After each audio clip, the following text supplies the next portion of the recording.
વિદ્યાર્થી મિત્રો બધા કેમ છે? આપણે કાલે છે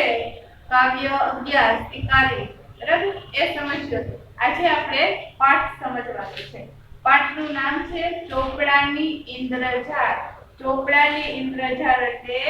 જે હિસાબ રાખવાનો જે ચોપડો હોય એની અંદરની ઇન્દ્રજાળ એટલે છેતરપિંડી કે એની અંદર છે જેટલો હિસાબ હોય એના કરતા વધારીને કરવામાં આવેલો હોય, છેતરપિંડી કરેલી હોય એ પાઠ છે એ આપણે સમજવાનો છે. અને આ પાઠ છે એ લેખક પોતે જ જે કહેવાય છે એની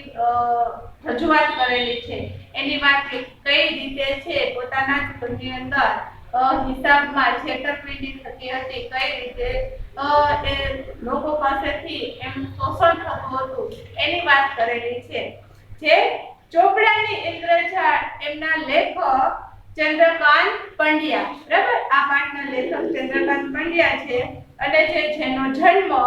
વલસાડ જિલ્લાના ધરમપુરમાં થયો હતો. તેમણે ઘણા બધા પુસ્તકો લખેલા છે. તેમાં બાનું ભીખું ભાગ 1 અને 2, સુદામી દીઠી દ્વારમતી એવા પુસ્તકો લખેલા છે. આ પાઠ છે એ જે કહેવાય છે ભીખુએ બાળપણની અંદર એટલે કે લેખકે જે કહેવાય છે બાળપણમાં જોયેલી એની વ્યાજખોરી અને કઈ રીતે છે શોષણ થાય છે એનું અહીંયા પાઠમાં વ્યક્ત કરેલું છે. તમને ખબર છે આપણે જ્યારે આપણે કોઈ પાસેથી પૈસા જોતા હોય તો આપણે શું કરીએ છીએ? વ્યાજે લઈએ છીએ કે એમનું જે કહેવાય છે દર મહિને જે કહેવાય છે 500 રૂપિયા વ્યાજ અને એના મૂળ તમે 1000 રૂપિયા લીધા હોય તો 1000 બરાબર. તો જ્યાં સુધી તમે પૈસા ન ચૂકવી શકો આપણે જે લીધેલા છે ત્યાં સુધી આપણે દર મહિને છે એ શું કરવું પડશે? જેની પાસેથી પૈસા લીધા હોય આપણે એમને 500 રૂપિયા વ્યાજ આપવું પડે છે બરાબર. તો એવી જ રીતે અથવા તો બેંકમાં આપણે જે કહેવાય છે આજના જે કહેવાય છે ઝડપી ની અંદર આપણે લોન લઈએ છીએ તો લોન માટે જે કહેવાય છે વ્યાજ સહિત બરાબર જેનો જે કહેવાય છે હપ્તો હોય તો એ હપ્તો તમારે ભરવાનો હોય છે. તો પણ આ તો પહેલાના સમયની વાત કરેલી છે કે ત્યારે છે આવી કોઈ વ્યવસ્થા નહોતી. ત્યારે જે કહેવાય છે મોટા મોટા જમીનદારો હોય બરાબર જેમની પાસે પૈસા હોય એમને શાહુકારો કહેવામાં આવતું હતું બરાબર. તો આ શાહુકારો છે એ વખતના બહુ જ જે કહેવાય છે શોષણ અડે હતા અને ગરીબ અને અજ્ઞાન પ્રજા હોય એમની પાસેથી એમનું શોષણ કરતા હતા. તો આ શાહુકારો છે ગરીબ અજ્ઞાન રાણી પરજ ના ખેડૂતોનું કઈ રીતે શોષણ થાય છે અને કઈ રીતે છે એમની પાસેથી પૈસા લઈ લેવામાં આવે છે એમની વાત કરેલી છે. અને એ વખતે છે ગરીબ લોકો છે એના માટે કોઈ ઋણ રાહત એટલે કે કોઈ એવી હતી નહીં, સહાય નહોતી કે એ લોકો ગરીબ છે તો એમને આવું કંઈ કરે તો એમને સહાય મળે એટલે ના છૂટકે એમને કોની પાસે જવું પડતું હતું? શાહુકારો પાસે જવું પડતું હતું. અને એ વખતે આવા શોષણખોરો છે એ ઘી કેળાની જેમ હતા એટલે કે ઘી કેળા એટલે ખૂબ જ પૈસાદાર હતા. જેમ શોષણકારો છે એ લોકો પાસેથી શોષણ કરતા એમ એ શું થતા હતા? પૈસાદાર બનતા હતા. અને જે કહેવાય છે આવા જે કહેવાય છે રાજાઓ અને અમલદારોના જુલ્મ કરતા પણ વધારે બરાબર રાજાઓ છે અમલદારો છે લોકો ઉપર જે જુલ્મ કરતા એના કરતા પણ વધારે જુલ્મ હોય તો આ શાહુકારો જે લોકો પાસેથી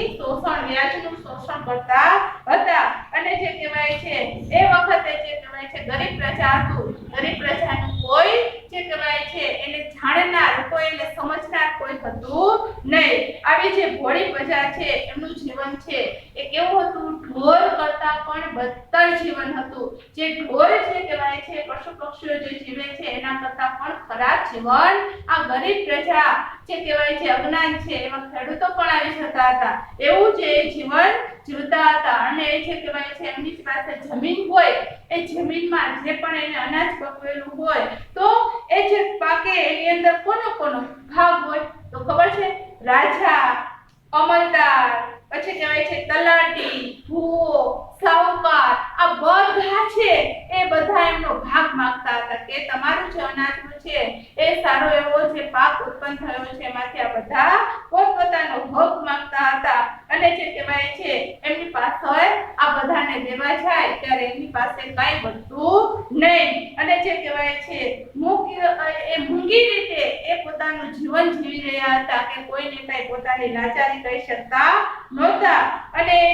એમનું જે કહેવાય છે સાહુકારોનું ગણિત પણ છે ને ખોટું ગણું એમને ખબર ન પડતી એ કહેતા કે 17 95 એવું ગણિત એટલે કે છે ખોટું ગણિત અને છતાં પણ આ અજ્ઞાન થોડી અભણ પ્રજા એમને ખબર ન પડે એ તો એવું જ માનતા હતા કે જે એ લોકો કહે છે સાહુકારો કહે છે એ જે પ્રમાણે કહે છે એટલું જ વ્યાજ હશે ને એટલા જ પૈસા હશે એ સાચું જ બોલતા હશે આ રીતે છે અજ્ઞાન પ્રજા ગરીબ પ્રજાને છે છેતરવામાં આવતી હતી અને એમનું જે કહેવાય છે ઋણ એમનું જે કહેવાય છે સાહુકારો પાસેથી એટલું બધું ઋણ વધી જતું હોય છે કે 7 પેઢી સુધી પણ એ ચૂકવી શકે નહીં એટલું બધું એની પાસે માથે કરજ વધતું જતું હોય છે અને છતાં પણ આ જે કહેવાય છે ગરીબ પ્રજા છે એ એમને એવું થતું હતું કે હશે અમારું આટલું બધું દેણું છે વધી ગયું હશે અમે એની પાસેથી પૈસા લીધા હતા એટલે કે આ રીતે શોષણખોરો કઈ રીતે છે એ કહેવાય છે સાહુકારો એમનું શોષણ કરતા હતા એમની આ વાત કરેલી છે લેખક હવે પોતે કહે છે કે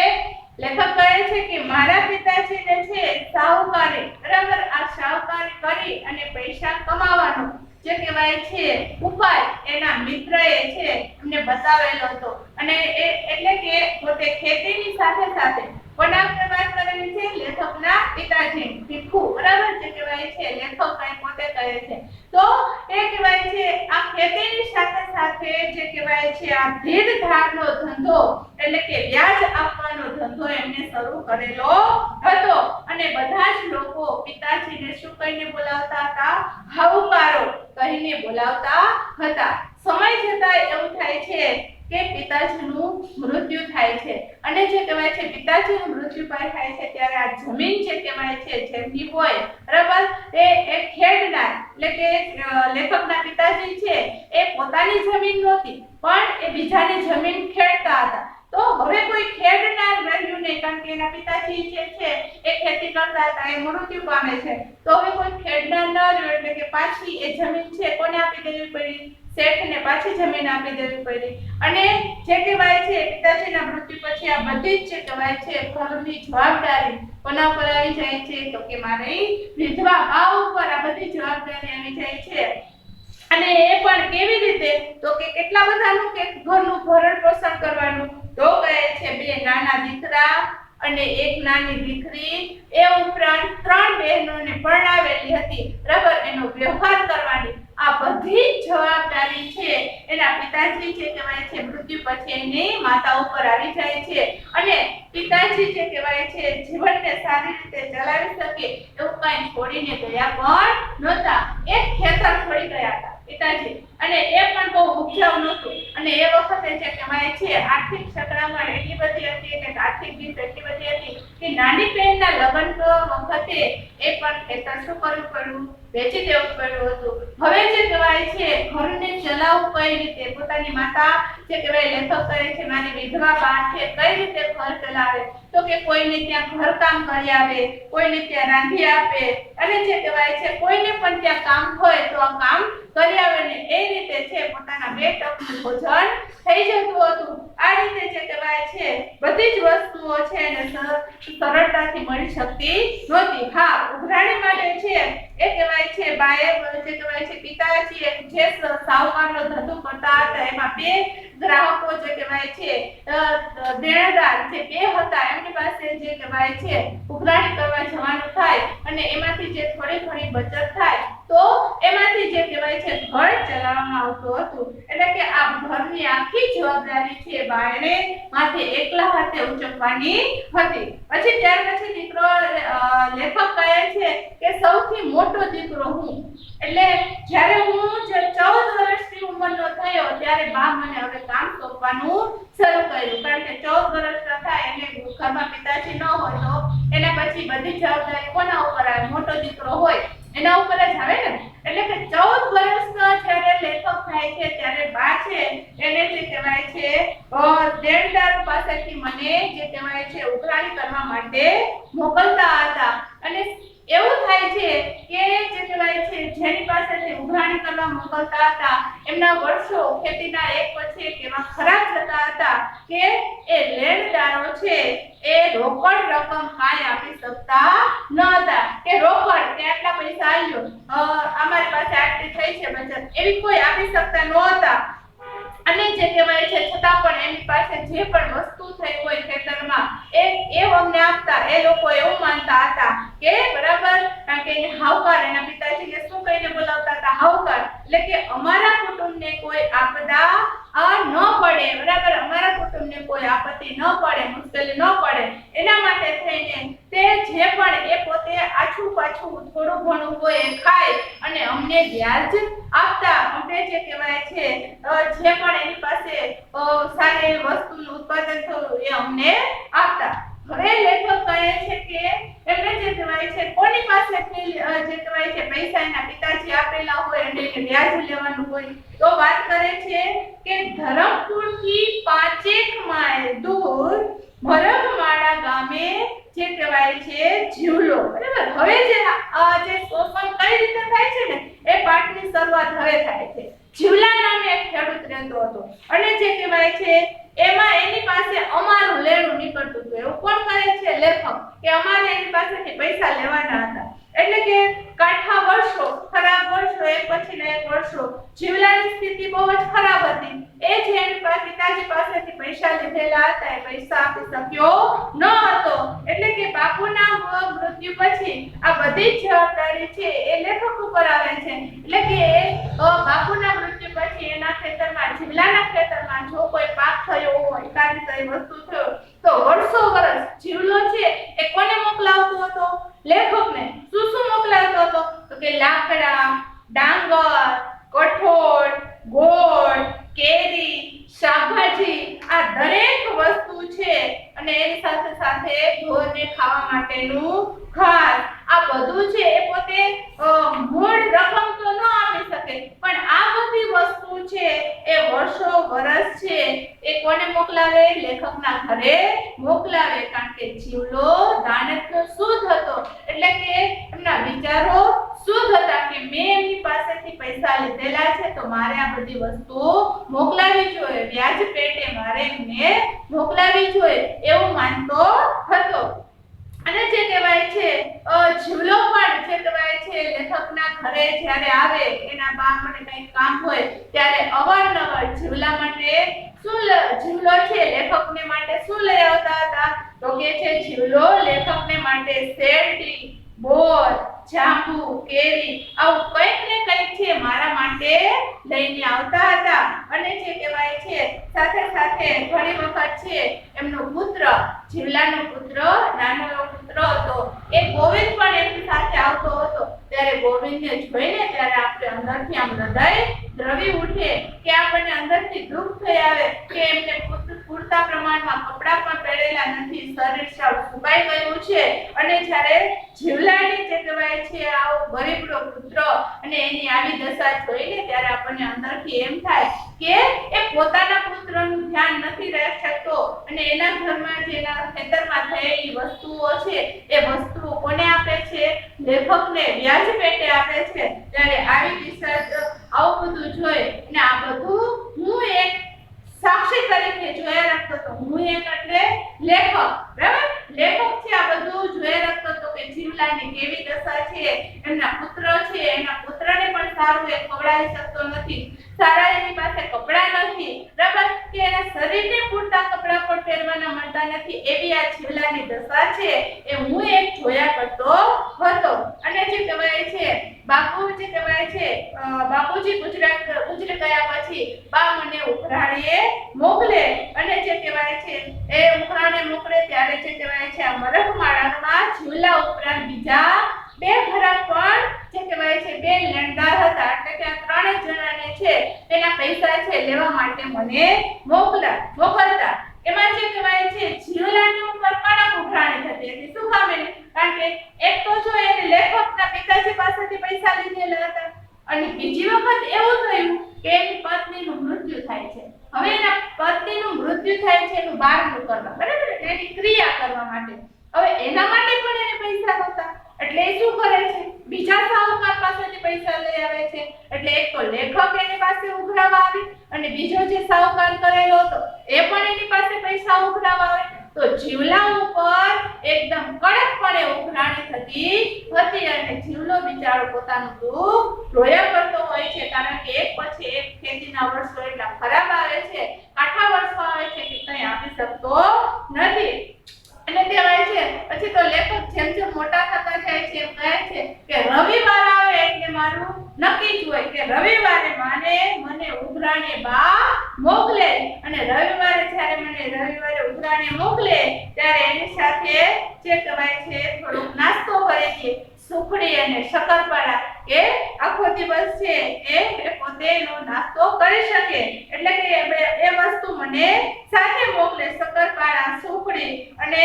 દર રવિવારે ઉઘરાણે જવાનો કાર્યક્રમ નક્કી જ હોય. અને લેખકને બહુ ગમતું હતું. શું કામ એને? કારણ કે ઋતુના ફળ ખાવા મળે. જ્યારે એવા જે વિસ્તારો છે ત્યાં સરસ મજાના જે કહેવાય છે બોર થતા હોય છે, કોઈ ઝાડવા ઉપર સરસ મજાના ફળ થતા હોય છે તો લેખકને પણ જે કહેવાય છે ઉઘરાણી જવું ગમતું હતું કારણ કે એ સરસ મજાના શેરડી, બોર, કેરી જે પેટ ભરીને ખાવા મળે એટલે કે આ બે ત્રણ મિત્રો પણ એની સાથે હોય અને રસ્તો ક્યાં કપાઈ જાય એની ખબર જ નથી પડતી. લેખકને પણ ઉઘરાણે જવાની મજા આવતી હતી. હવે એક વખત જે કહેવાય છે એવું થાય છે કે એક રવિવારે છે ફક્ત એક જ જગ્યાએ ઉઘરાણી કરવા જવાનું હતું અને કોને ઘરે? જીવલાને ઘરે. એટલે બાએ તેને ભાતુમાં કાંઈ આપેલું નહીં અને જે કહેવાય છે અને થયું એવું કે જીવલાને ઘરે જાય છે ત્યારે જીવલો ઘરે હોતો નથી. એમનો પુત્રનું નામ શું છે? ગોવિંદ. બરાબર? એ ગોવિંદ હોય છે અને એ શું કહે છે કે મારા પિતાજી છે બરાબર અત્યારે ઘરે નથી, 12 વાગે આવી પૂછે એટલે કે 12 વાગે આવી જશે. તો લેખક શું કરે છે કે એના પિતાજી જીવલો 12 વાગે આવે પહેલા આપણે સર્વ ક્યાં જઈ આવીએ? ખેતરે જઈ આવીએ. એટલે કે એ ખેતરે જાય છે. આમાં લેખકને ખેતરે બહુ મજા આવે. સૌથી પહેલા તો જે કહેવાય છે બોર ખાય છે, કેટલા બધા બોર ઉતારે છે અને એવા રાંધે છે એટલે કે રાતા રંગના સરસ મજાના બોર. બરાબર? અને એ પણ જે કહેવાય છે એ કેવા બોર હોય છે તમને ખબર છે કે વાડીની અંદર જે ખેતરોમાં જે બોરડી હોય છે થતા હોય છે ચણિયા બોર ખાવાની કઈ મજા અલગ હોય છે. તો એના કહેવાય છે ગજવા ભરે છે એટલે ખીચા બોરના ભરેલી છે અને બોર ખાય છે ત્યાર પછી જે મરચી જે કહેવાય નાના મરચા આવેલા હોય છે મરચીના છોડ ઉપરથી મરચા ઉતારે છે, પછી રીંગણી ઉપરથી રીંગણા ઉતારી લે છે અને જે કહેવાય છે ત્યાં થોડી વારની અંદર જીવલાનો પુત્ર ગોવિંદ એ પણ ગયો હોય છે લેખકને માટે જે કહેવાય છે દેશી બાવળ હોય ને જે કહેવાય છે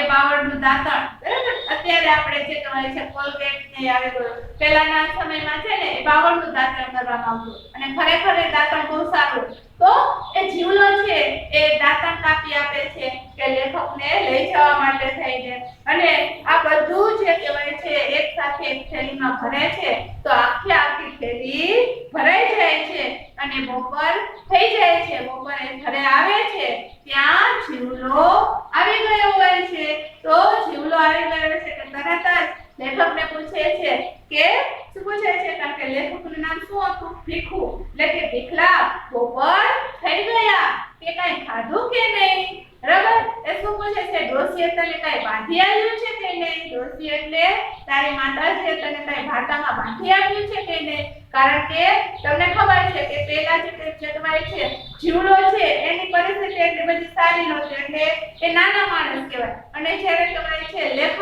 ભીખુ બરાબર એ ઉઘરાણે જતા હતા એટલે મોટા માણસ કહેવાય. તો એની નીચે કહેવાય છે જીવલાની ઘરે છે એ જાય તો એને ભાતું બાંધી આપેલું કે તારા સ્તર. તો લેખક કહે છે કે ના અમારે એક જ ઉઘરાણી આવવાનું હતું એટલે મારી પાસે એમને ભાતું બાંધી દીધું નથી. તો તરત જ જીવલો કહે છે હવે બપોર થઈ ગયા આમ કઈ ભૂખું થોડું જવાય. તો એ કહેવાય છે તને તું આજે અહીંયા જમીન જાજે લે હું તને દાળ અને ચોખા આપું તું તારી જાતે રાંધી લે કારણ કે જીવલો રાંધી દે તો આપણે એ ન ખવાય. બરાબર? ત્યારનો